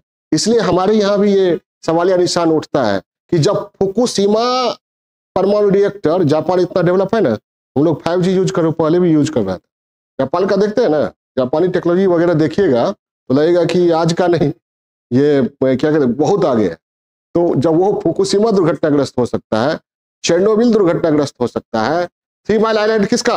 अमेरिका का दुर्घटनाग्रस्त हो सकता है, तो इतनी बड़ी तकनीकी शक्ति तो हमारे यहाँ है नहीं। जो सही बात है वो बता रहे, हमारे यहाँ भी दुर्घटनाग्रस्त हो सकता है। और जब दुर्घटनाग्रस्त होगा तो क्या होगा? जब यूनियन कार्बाइड, मिथाइल आइसोसाइनाइड हवा में गया तो आज तक वहां के वंशानुगत डिजीज लेकर बच्चा पैदा ले रहा है। कहाँ? भोपाल। चेरनोबिल में, 3 माइल आइलैंड में, फुकुशिमा में आज भी नुकसान हो रहा है। हिरोशिमा नागासाकी में जो बम गिरा, ठीक है, उस आनुवांशिक बीमारी लेकर बच्चा पैदा ले रहा है। हमारे यहाँ कहीं हो गया ऐसा, तब भयंकर दुर्घटना हो सकती, ये खतरा है दुर्घटनाग्रस्त होने का, ठीक है। दूसरी बात, एक बहुत बड़ी दुर्घटना ये भी है, परमाणु आतंक। कुछ आतंकवादी गिरोह है जिनको लगता है कि हम जो सोचते हैं उसी के अनुसार दुनिया चलनी चाहिए, समझ आई बात? तो वे फिराक में है क्या? परमाणु बम हमारे हाथ में हो जाए, ठीक है। तो पाकिस्तान का परमाणु बम माना जाता है असुरक्षित, परमाणु आतंकवादी चाहते हैं वहां का ये हो जाए। अमेरिका और इजराइल अलर्ट रहता है कि अगर आतंकवादी वहां से उठाते हैं तो उपयोग करेंगे, हो सकता है इजराइल के अगेंस्ट में यूज किया जाए। ईरान भी परमाणु बम प्राप्त करने का प्रयास कर रहा है, और ईरान के परमाणु बम से सबसे ज्यादा खतरा किसको? इजराइल को, ठीक है। क्योंकि इजराइल के जो राजनेता है खुलेआम कहते हैं कि हमारा उद्देश्य है दुनिया के नक्शे से इजराइल को, तो जब आप कहिएगा तो वो तो रहेगा हमेशा सचेत ना। जब जब ईरान का कोई वैज्ञानिक कुछ अचीवमेंट करता है तो उस वैज्ञानिक को मोसाद आके ऊपर पहुंचा देता है। और ईरान के परमाणु बम से इजराइल तो दूर की बात है, एक और खतरा है। जैसे ईरान परमाणु बम बना लेगा तो सबसे ज्यादा डर किसको होता है? आपके पास आपको AK-47 आ गए आपके पास, तो सबसे ज्यादा डर किसको होना चाहिए? पड़ोसी को। तो पड़ोसी है सऊदी, UAE, नहीं समझे? सऊदी अरब और ईरान में क्या है? कट्टर दुश्मनी है शिया सुन्नी का। तो अमेरिका तो बाद में डरेगा, इजराइल भी डरेगा। और डरेगा नहीं, वो डरेगा तो इजराइल समझता है कि जो डर गया वो डरेगा नहीं। डरेगा कौन? समझ में आई बात? आप AK-47 लेके जाइएगा तो जिसके पास AK-47 है वो थोड़ी डरेगा, वो तो और बढ़िया से मांझ और के बढ़िया से ठीक ठाक करके रखेगा। डरेगा कौन? आपका पड़ोसी। तो ईरान का परमाणु बम लोग कहते हैं ये इजराइल को डराने वाला है, नहीं, इसको डराने वाला है कि गल्फ कंट्रीज, अरब कंट्रीज को डराने वाला है। समझ में आई बात? सबसे ज्यादा सऊदी अरब। इसलिए सऊदी अरब का झुकाव अमेरिका की तरफ, कभी इजराइल की तरफ बना रहता है। खैर चलिए आगे बढ़ते हैं। तो ये मुद्दा ये है क्या? परमाणु आतंक। और रिएक्टर से जो बिजली पैदा होता है, तो कोई भी चीज पैदा होता है तो वेस्ट छोड़ता है, क्या? अवशिष्ट। और इसका अवशिष्ट कैसा होगा? रेडियो एक्टिव होगा, जबरदस्त नुकसानदेह होगा। हमारे यहाँ जहाँ रिएक्टर है वहां कहा जाता है कि आसपास के गांव वाले शिकायत करते हैं स्किन डिजीज का वगैरह वगैरह, ठीक है। तो ये अवशिष्ट प्रबंधन एक बड़ी समस्या है। इसको समुद्र में छोड़ा जाए, समुद्री पर्यावरण को नुकसान होगा। ये तो टेलर दे रहे हैं, इस सब पर पहलू पर बात होगी। इसलिए मेरा दावा रहता है कि मेरे क्लास से ज्यादा सेटर सोच भी नहीं सकता है, चाहे BPSC का हो या UPSC का हो। क्लियर है? तो परमाणु ऊर्जा की बात हो गई और ओवरऑल ये हो गया, कन्वेंशनल एनर्जी हो गया। अब चलते हम लोग कहाँ? Non conventional energy. ब्रेक चाहिए तो बोलिएगा, ब्रेक नहीं देंगे तो फिर क्वालिटी मेरा जो है ना गिरेगा। लगातार बोल रहे हैं थोड़ा सा। इसके बाद अच्छा ये पहले कर लेते हैं हम लोग। परंपरागत ऊर्जा स्रोत हो गया। अब कौन? परंपरागत स्रोत, इसको क्या कहते हैं अंग्रेजी में? कन्वेंशनल। और इसी को अक्षय ऊर्जा भी कहते हैं, क्योंकि इसका क्षरण नहीं होता, इसलिए क्या कहते हैं? अक्षय ऊर्जा। क्या कहते हैं? अक्षय ऊर्जा। ठीक है। गैर परंपरागत ऊर्जा स्रोत या नवीकरणीय ऊर्जा स्रोत है क्या? तो ऊर्जा के ऐसे स्रोत जिनका तकनीकी क्रांति, औद्योगिक क्रांति के बाद व्यापक रूप से, परंपरागत रूप से उपयोग नहीं होता रहा है, ये क्या हो गया? गैर परंपरागत ऊर्जा स्रोत। और नवीकरणीय क्यों कहा जाता है? क्योंकि इनका पुनः उपयोग हो सकता है, इसलिए ये क्या हो गया? नवीकरणीय। क्लियर है?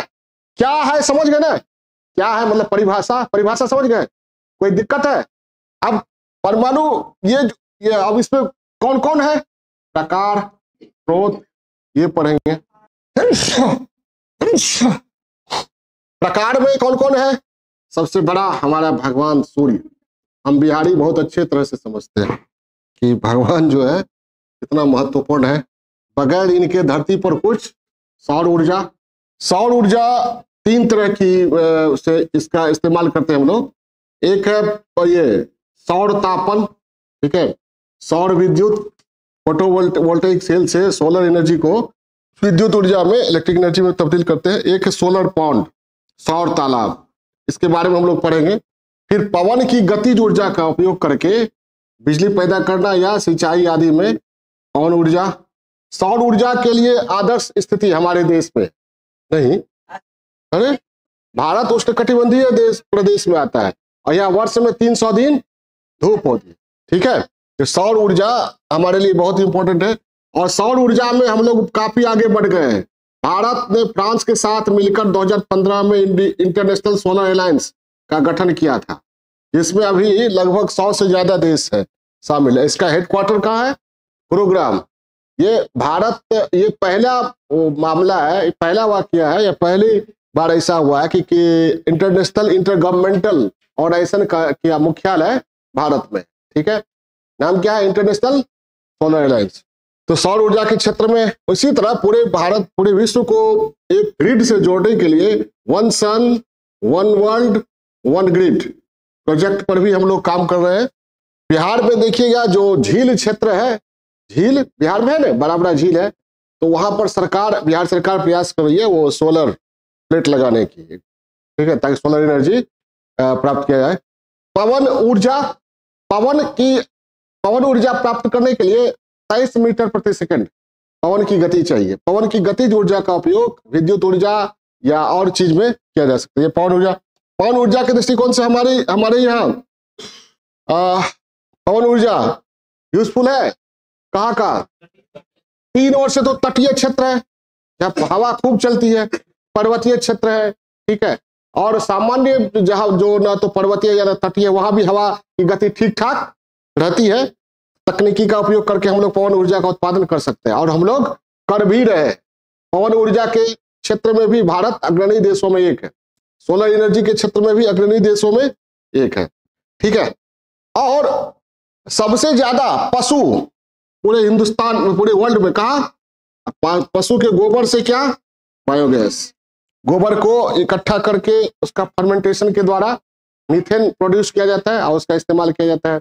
इसमें विद्युत ऊर्जा में, प्रकाश ऊर्जा में, और जो वेस्ट होता है उसका खाद, वही खाद हुआ, ठीक है, एक अच्छा।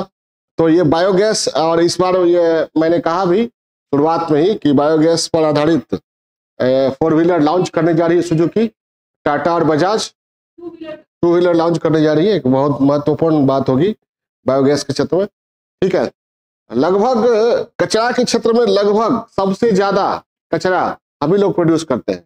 नगरीय अवशिष्ट, औद्योगिक अवशिष्ट, ठीक है, कारखानों के अवशिष्ट, जो और शहरी अवशिष्ट, कृषि अवशिष्ट, तो अवशिष्ट हमारे यहाँ। तो बायोमास से भी ऊर्जा प्राप्त की जा सकती है, ठीक है। अवशिष्टों से भी, नगरीय अवशिष्टों से भी ऊर्जा का उत्पादन हो रहा है, उस पर हम लोग विस्तार से बात करेंगे, क्लियर है। अवशिष्ट जो है उससे मीथेन निकलता है ना, उससे हम लोग यूज कर सकते हैं उसका एनर्जी के सोर्स के रूप में। और समुद्र, 3 और हमारे देश के 3 और क्या है? समुद्र, समुद्री ऊर्जा, ये प्रायोगिक चरण में है, ठीक है। ये ज्वार की गतिज ऊर्जा, टाइडल एनर्जी, वेव एनर्जी, तरंग ऊर्जा, और OTEC, ocean thermal energy conversion. इसमें होता है क्या है कि समुद्र के सतह पर जितना तापमान होता है उतना ही नीचे नहीं होता है, तो तापांतर का उपयोग ऊर्जा उत्पादन के लिए किया जाता है। इसको क्या कहते हैं? Ocean thermal energy conversion. इसका हम लोग इसको पढ़ेंगे। समुद्री ऊर्जा हो गया। जियोथर्मल एनर्जी, भूतापीय ऊर्जा, ठीक है, धरती के गर्भ में जो ताप है उसका उपयोग करके भाप पैदा करके उससे एनर्जी उत्पादन किया जाएगा, भूतापीय ऊर्जा हो गया, क्लियर है। और अभी हम लोग ये हरित ईंधन का भी उपयोग कर रहे हैं, तो ये हरित ईंधन की दिशा में काम कर रहे हैं। हरित ईंधन कौन हुआ? ग्रीन सोर्सेज से जो ईंधन प्राप्त हो, जैसे बायोडीजल हो गया, जैविक स्रोतों से प्राप्त डीजल को क्या कहते हैं? बायोडीजल। और जैविक स्रोतों से प्राप्त ये इथेनॉल, बायो इथेनॉल हो गया। इथेनॉल प्राप्त करने की जो प्रक्रिया है वो बायो रिफाइनिंग कहलाती है। क्या? Bio refining. और बायोडीजल प्राप्त करने की जो प्रक्रिया है ट्रांसएस्टरिफिकेशन, क्या कहते हैं? ट्रांसएस्टरिफिकेशन, ठीक है। बायोडीजल कैसे बनाते हैं? जट्रोफा, करंज, नीम तेल से, अखाद्य पदार्थों से, अखाद्य तेल से, जो खाने लायक नहीं हो उससे, अरंडी हो, जट्रोफा, इसमें सबसे इंपॉर्टेंट जट्रोफा होता है, नाम आप लोग सुने होंगे, ठीक है। और इथेनॉल किससे? गन्ना, आलू, चावल, मक्का, जिसमें स्टार्च पाया जाता है, चुकंदर। बायो रिफाइनिंग के द्वारा इथेनॉल उत्पादन। इन दोनों को क्या कहा गया? हरित ईंधन, क्योंकि इसमें क्या होता है? CO2 का एमिशन नहीं होता है। तो बायोडीजल हो गया, इथेनॉल हो गया। इथेनॉल मिलाया जाएगा पेट्रोल में, डीजल, बायोडीजल, डीजल के साथ। और हम लोग हाइड्रोजन ऊर्जा मिशन पर भी कार्य कर रहे हैं। राष्ट्रीय हाइड्रोजन ऊर्जा मिशन जारी है हमारे यहाँ। हाइड्रोजन पर आधारित कार लॉन्च भी हुआ, नेशनल हाइड्रोजन मिशन चल रहा है। यह भी हमारी ऊर्जा सुरक्षा में महत्वपूर्ण इसकी भूमिका होगी। इसके बारे में भी विस्तार से बात करेंगे। अब ये सब क्या हो गया? ये क्या हो गया? गैर परंपरागत या नवीकरणीय। ये सभी लगभग क्या है? नवीकरणीय है। गैर परंपरागत ऊर्जा स्रोत क्या है पढ़ लिए, उसके प्रकार जो हम लोग यूज कर रहे हैं वो मोटा मोटी पढ़ लिए। इसके अतिरिक्त भी और पढ़ाएंगे, यहाँ तो मैंने पहले ही कहा ये टेलर है, ठीक है। अब क्या है? अब जब इसका इस्तेमाल हो ही रहा है तो एक सवाल उठता है कि क्यों, ये क्यों, इस पर जोर क्यों दिया जाने लगा। ठीक है, तो इस पर क्यों जोर दिया जाने लगा, इस क्यों का आंसर इसके महत्व में छिपा हुआ है। क्या इसके महत्व में छिपा हुआ है और इसकी कमजोरियों में छिपा हुआ है। इसकी सभी की कमजोरी क्या है, देखिए पेट्रोल और गैस के साथ कमजोरी क्या है, CO2, सीमित भंडार, कोयला, पेट्रोल, गैस का समस्या क्या है, पूंजी, आयात, वितरण की समस्या होती है, सब जगह पहुंचाना, वितरण, समझ रहे हैं, ये समस्या है CO2 मिशन। जल विद्युत के साथ समस्या ही समस्या है, जॉब 5 की समस्या, यहाँ जॉब 5 लिख देते हैं, जॉब 5 समझ गए ना। हाँ, और उसके बाद परमाणु ऊर्जा की समस्या तो बता ही चुके हैं, परमाणु विध्वंस, ये समस्या है किसके साथ, हाँ, परंपरागत ऊर्जा स्रोत, ये समस्या है। इन समस्याओं के मद्देनजर हम लोग इसका इस्तेमाल कर, अब इसका इस्तेमाल क्यों कर रहे हैं, तो चूंकि परंपरागत ऊर्जा के साथ ये समस्या है और गैर परंपरागत ऊर्जा के साथ पॉजिटिव क्या है, रिन्यूएबल है, क्या है, नवीकरणीय है, इसको हम लोग कहते हैं अक्षय ऊर्जा, क्या है, अक्षय। और इस मामले में हमारी निर्भरता विदेशों पर नहीं है। ठीक है, और क्या, CO2 निमिशन नहीं होता है, और क्या, सूरज भगवान को लेके कहीं जाना नहीं पड़ेगा, वितरण की समस्या नहीं, कहीं भी दूर दराज गांव में भी प्लेट लगाए भगवान का ऊर्जा लेके काम कर रहे हैं। ठीक है, जहां आपदाग्रस्त क्षेत्र है, बिजली चली गई, तार गिर गया, सोलर प्लेट काम करता रहेगा। बाढ़ग्रस्त क्षेत्र में सोलर प्लेट रुक जाएगा क्या, सोलर प्लेट लगा दीजिए, ऊर्जा आती रहेगी, यूज कीजिए। ठीक है, कोई दिक्कत, तो ये है। तो ये क्यों पढ़ेंगे हम लोग, ये भी विस्तार से पढ़ेंगे, अभी ये तो है, कोई दिक्कत, समझ में आ रही बात। लेकिन इसके साथ समस्या भी होगी जरूर। समस्या क्या है, समस्या है मेंटेनेंस की, क्या, रख रखाव की, पूंजी इसमें भी है, सोलर लैंप बहुत महंगा हुआ, पर यूनिट एनर्जी इससे जितना प्राप्त होता है उससे ज्यादा महंगा ये पड़ता है। आपको इजीली इसलिए पड़ता है क्योंकि आप सब्सिडी पर सरकार दे रही है, नहीं। समस्या है, समाधान क्या है, समाधान की R&D इसमें किया जा रहा है, सरकार प्रोजेक्ट चला रही, सब पर बात करेंगे हम लोग विस्तार से। ठीक है, अब आइए सब पहलू पर बात कर लिए हम लोग, तब आइए हम लोग शुरू कहाँ कैसे किए थे, फिर से बनाना पड़ेगा। ये था ऊर्जा, हम लोग इंट्रो दिए थे, और ये क्या था, स्रोत। ये भारत की स्थिति ओवरऑल अभी आपने देखा, छोटा पड़ गया, इंट्रो दिए थे। ये बार बार इसलिए कर रहे हैं ताकि आप लोग एक पेज में बनाने का प्रयास कीजिएगा, और स्रोत हम लोग पढ़ लिए, सारा हो गया ना। अब भारत की क्या स्थिति है ओवरऑल, सब कुछ तो ठीक ठाक है भारत की स्थिति, लेकिन अभी हम लोग जिस स्रोत का उपयोग कर रहे हैं उस स्रोत के संबंध में क्या है, सबसे ज्यादा किस पर, कोयला, पेट्रोल और गैस का उपयोग कर रहे हैं। ये क्या है इसमें, पर्याप्त है हमारे यहाँ, नहीं है, सीमित है, भंडार सीमित है, जबकि हमारा डिमांड बढ़ रहा है। क्यों, हमारी जनसंख्या भी बढ़ रही है और शहरीकरण, नगरीकरण भी बढ़ रहा है। ठीक है, लोगों का क्वालिटी ऑफ लाइफ भी बढ़ रहा है, तेजी से विकसित, और दुनिया में सबसे ज्यादा तेजी से उभरने वाले देश में इंडिया है ना, fastest and largest major economy माना जाता है ना, समझ आई बात, फास्टेस्ट ग्रोइंग मेजर इकोनॉमी, सबसे तीव्र गति से बढ़ने वाला देश कौन है, भारत। विगत कई वर्षों से, कुछ अपवाद को छोड़ दिया जाए तो भारत बना हुआ है सबसे तेज गति से बढ़ने वाला देश। तो तेज गति से बढ़ने का मतलब क्या हो, ऊर्जा का ज्यादा उपयोग, ऊर्जा की मांग बढ़ती जा रही है, किन किन कारणों से, सीधे कहीं ना जनसंख्या बढ़ रही है और विकास, उसी में शहरीकरण आ गया, औद्योगिकरण आ गया, सब कुछ आ गया। ठीक है, तो क्या हो रहा है भारत में, क्या स्थिति है, जनसंख्या वृद्धि, मांग में तेजी से वृद्धि हो रही है। तो पहले तो ये लिख दीजिए थोड़ा सा, एक मिनट, कि हम लोग बिजली के संदर्भ में ही लेके, तो आजादी 1947 में कितना, 1362 मेगावाट, आज कितना हो रहा है, 4 लाख मेगावाट से अधिक। फिर भी इतना काफी नहीं है, ये काफी अभी क्यों काफी नहीं है, क्योंकि मांग की तुलना में मांग निरंतर क्या हो रहा है, कम हो रहा है कि बढ़ते जा रहा है, बढ़ते जा रहा है। ठीक है, और उत्पादन मांग है बहुत, खपत भी बहुत है, और जिन स्रोतों का खपत हो रहा है, जिन स्रोतों से हमारी मांग पूरी हो रही है, उन स्रोतों की उपलब्धता क्या है? किन स्रोतों की उपलब्धता सीमित है। ठीक है, उपलब्धता सीमित है। और ऊर्जा के मामले में हमारी अभी भी निर्भरता विदेशी स्रोतों पर काफी अधिक है। यहां पर लिख दिया, विदेशी स्रोतों पर निर्भरता काफी अधिक है। विदेशों पर निर्भरता खासकर तेल गैस के मामले में बहुत अधिक है। स्रोतों की उपलब्धि, ये स्रोत परंपरागत यहां लिख दो, स्रोतों की उपलब्धता कम है ना, और क्या है, खत्म होने वाला है, उसके साथ प्रॉब्लम है बहुत तरह का। ठीक है, तो हम लोग कर क्या रहे हैं? घरेलू उत्पादन पर जोर दे रहे हैं और गैर जीवाश्म ईंधन पर जोर दे रहे हैं। क्या? हाँ, एक चीज और इसमें ये नॉन कन्वेंशनल और रिन्यूएबल एनर्जी, एक चीज भूल गए, देना छोड़ दिए, लघु पनविद्युत परियोजना, लघु 25 मेगावाट तक की परियोजना को लघु पनविद्युत परियोजना कहा जाता है। ठीक है, ये समस्या समझ गए ना? तो होना क्या चाहिए? अब लास्ट में आइए, अब कंक्लूड करते हैं, क्या होना चाहिए या हमारी नीति में क्या होना। आप अगर ऊर्जा मंत्री बन जाइए तो क्या कीजिएगा? आप चाहिएगा ऊर्जा के मामले में हम क्या है, स्वतंत्र है। आप चाहिएगा ऊर्जा स्वतंत्रता, ऊर्जा के मामले में हम सुरक्षित है। आप चाहिएगा ऊर्जा सुरक्षा, ऊर्जा सुरक्षा, ऊर्जा स्वतंत्रता और ऊर्जा आत्मनिर्भरता, तीन चीज चाहिएगा। क्या?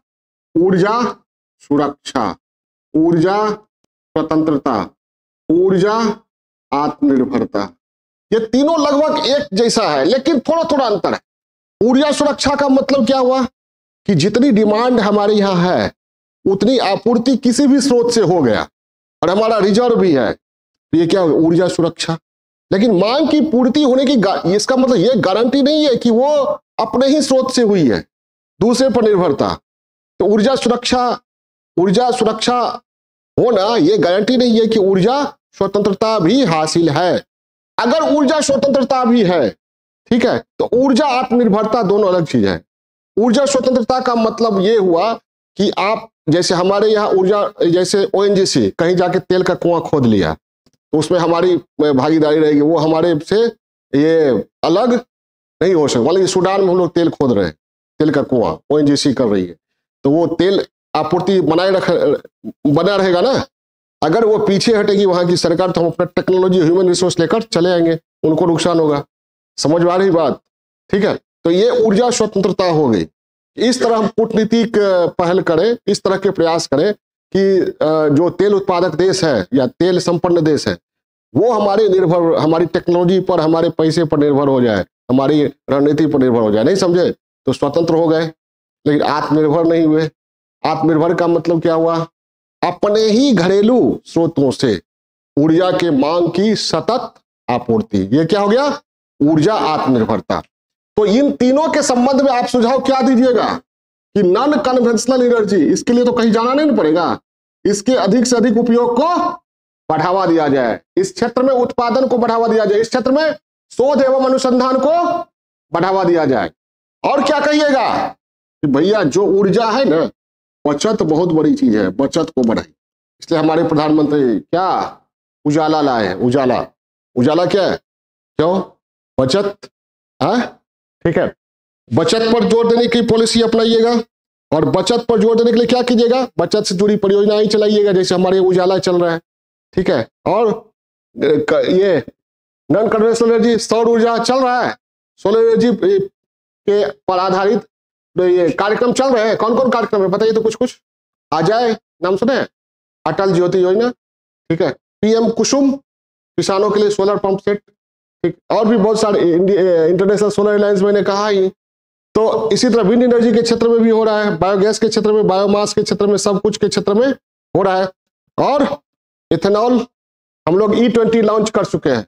पहले था कि E20 बाद में, इस साल जुलाई में, इस साल नहीं, अब तो 2023 चला गया ना, 2023 के जुलाई में G20 के ऊर्जा मंत्रियों की बैठक में हमारे प्रधानमंत्री ने घोषणा किया कि हम लोग E20 का लक्ष्य हासिल कर चुके हैं। यानी E20 मतलब 1 लीटर पेट्रोल में 20% एथेनॉल और 80%, और 2025 तक प्रधानमंत्री की घोषणा के अनुसार पूरे देश में E20 वाला पेट्रोल उपलब्ध होगा।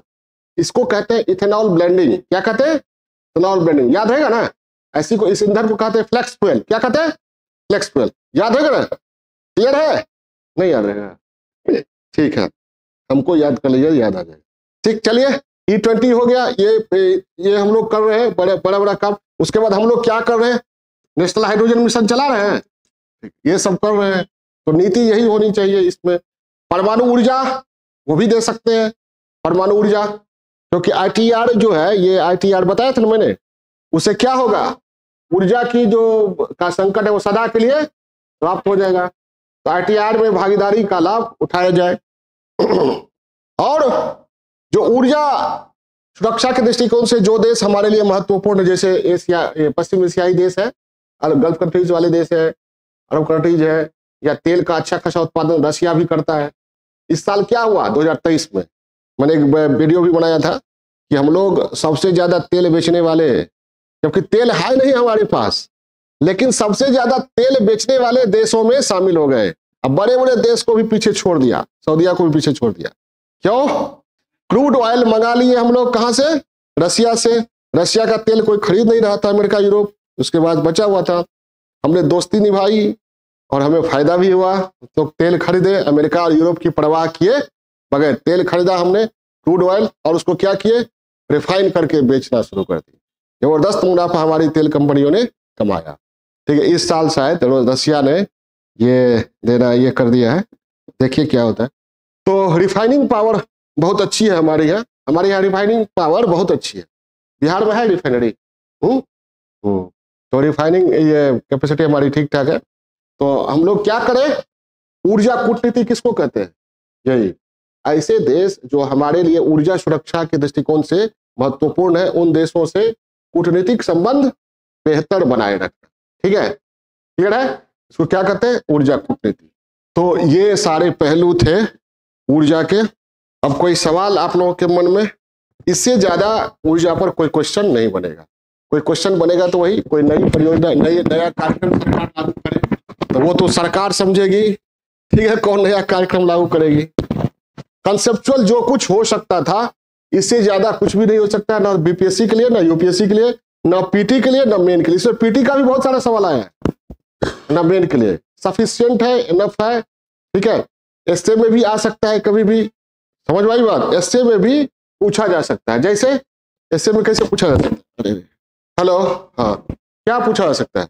भारत ऊर्जा आत्मनिर्भरता से कोसों दूर है, एक स्टेटमेंट दे देगा, उस पर लिखेगा, निबंध लिखिए, समझ आई बात? या सीधे दे देगा ऊर्जा स्वतंत्रता और भारत, समझ में आई बात? भारत और ऊर्जा सुरक्षा। ठीक है, या पूछेगा ये गैर परंपरागत ऊर्जा स्रोतों के क्षेत्र में भारत की स्थिति, इस तरह पूछा गया है यूपीपीएससी में, इस तरह के लेख। तो लेख में भी आ सकता है, और GS में भी आ सकता है, PT में भी आ सकता है, मेन में भी आ सकता है, इंटरव्यू में भी आ सकता है। तो उस पर तो बात हो गई सौर ऊर्जा की बात। स्टॉक एनर्जी क्या है? पोटेंशियल एनर्जी का, पोटेंशियल मतलब संभावना है, लेकिन हम लोग उपयोग नहीं कर रहे। तो संभावना तो है हमारे यहाँ, सौर ऊर्जा के क्षेत्र में हम संभावना ही संभावना है। उसी का दोहन करने के लिए इंटरनेशनल सोलर अलायंस होना है, और बहुत सारे कार्यक्रम चला रहे हैं हम लोग। ठीक है, ओके।